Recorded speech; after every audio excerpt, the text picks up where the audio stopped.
बेरोजगारी और शिक्षा में बदहाली समेत कई मुद्दों को लेकर महागठबंधन के नेताओं ने पटना में आक्रोश मार्च निकाला।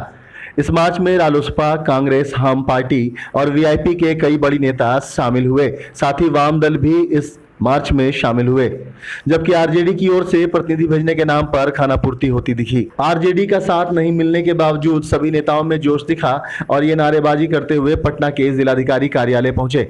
यहां पर डीएम के मौजूद नहीं होने की वजह से ज्ञापन सौंपे बिना ये लोग लौट गए। इस मौके पर सभी नेताओं ने केंद्र और राज्य की सरकार पर जमकर निशाना साधा। सब लोग आज परेशानी में है, भुखमरी के शिकार है। नियोजित शिक्षक अब वेतन के लिए आंदोलन करेंगे कि पढ़ाएंगे। तो यह जो स्थिति है, इस स्थिति से निजात दिलाने के लिए हम लोग सड़क पर उतरे हैं। भारत सरकार का जो तानाशाह रवैया है उसके खिलाफ भी। चारों तरफ नफरत का वातावरण, आर्थिक मंदी के दौर से देश गुजर रहा है, नौजवानों की छटनी हो रही है, लोग बेरोजगार हो रहे हैं। रेलवे सहित दूसरे सरकारी महकमों का बड़े पैमाने पर निजीकरण हो रहा है। छात्र जब सासाराम और सीतामढ़ी इत्यादि जगहों पर रेलवे के निजीकरण के खिलाफ उतरते हैं तो उनको बेरहमी से पीटा जाता है, नाजायज ढंग से मुकदमा में फंसाकर उनको जेल भेजा जाता है। किया गया है लेने के लिए, इस पर हम लोगों ने निर्णय लिया कि उनको ज्ञापन नहीं देंगे और जिन जिन बातों की चर्चा हम लोगों का मेमोरेंडम में है सारी बातों के अंदर बोल दिए हैं और इसके पहले भी हम लोग बोलते रहे। लेकिन ये सचमुच में नीतीश कुमार जी जनतांत्रिक प्रक्रिया में अगर विश्वास करते रहे हैं तो उनको कलेक्टर को आदेश देना चाहिए था कि मेमोरेंडम ले, लेकिन एक अतिक्रमण के नाम पर वो बाहर चले गए हैं। अतिक्रमण भी नाजायज अतिक्रमण हटा रहे हैं, गरीबों को बिना वैकल्पिक व्यवस्था के कच्चे मूल्य की तरह भगा रहे हैं। तो कौन पावन कर्तव्य के लिए हो गए हैं? और आज सीपीआई के, सीपीएम के, राजद के, कांग्रेस के, रालोसपा के, वीआईपी के, हिंदुस्तानी अवाम मोर्चा सब लोग एकजुट होकर आए थे। इसकी महत्ता को उनको समझना चाहिए था।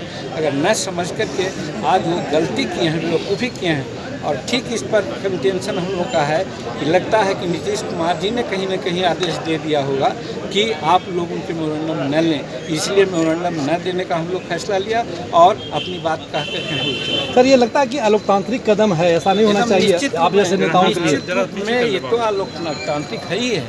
अब बतला लीजिए, उनको पता था कि एक्स सीएम भी आने वाले हैं, एक्स मिनिस्टर भी लोग हैं, पार्टी के सुप्रीमो हैं और लोग हैं, और कौन लोग आते कि कलेक्टर नहीं लेते यहाँ पर मेमोरेंडम।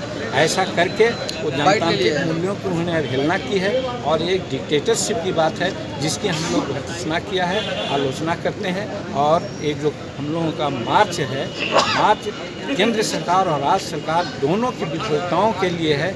चाहे लॉ एंड ऑर्डर का मामला हो, चाहे लूट डकैती का मामला हो, भ्रष्टाचार का मामला हो, विकास का मामला हो।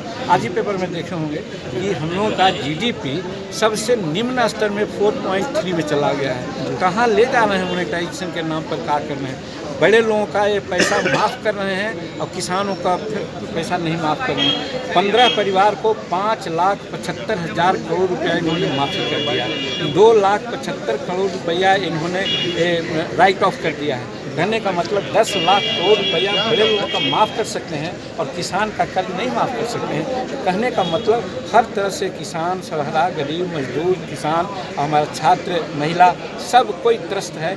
इससे ये लोग अनसुना है। वो केंद्र सरकार भावना भड़का करके, चाहे हिंदू मुस्लिम का मामला हो, मंदिर मस्जिद का मामला हो, मुसलमान पाकिस्तान हिंदुस्तान का मामला हो, एक सेंटीमेंट पैदा करके सिख जनता को भरवा रहे हैं। हमारे माननीय नीतीश कुमार जी तो शिला पट लगवाने में ही ये हैं, कोई काम विशेष से नहीं हो रहा। इन सब सारी बातों को जनता के सामने हम लोग ने कह दिया, जनता की बातें समझती है। और इसके बाद भी अगर ये लोग नहीं चेते तो इससे भी आगे और गंभीर आंदोलन होगा और उसमें अगर कहीं कोई गड़बड़ी होती है उसकी सारी जवाबदेही बिहार सरकार की। देश से लेके बिहार में चल रही है और सिर्फ जन विरोधी सरकार नहीं है बल्कि सत्ता के लिए कुछ भी करने वाली ये सरकारें हैं। चाहे वो केंद्र में नरेंद्र मोदी की सरकार हो और यहाँ नीतीश जी की सरकार हो, इन दोनों सरकारों ने जनता के खिलाफ जितने दिन भी सरकार चलाए इन्होंने जन विरोधी काम किया है। महिलाएं सुरक्षित नहीं, नौजवान सुरक्षित नहीं।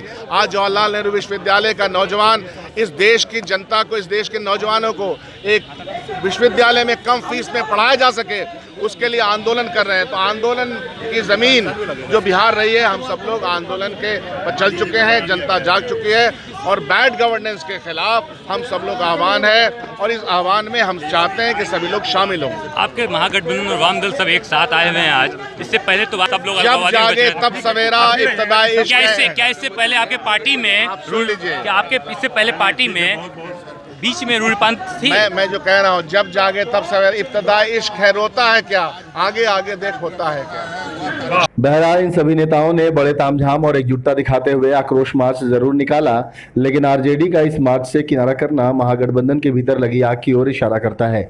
ओंकार अवामी के लिए पटना से रंजीत कुमार के साथ अनिल कुमार की रिपोर्ट।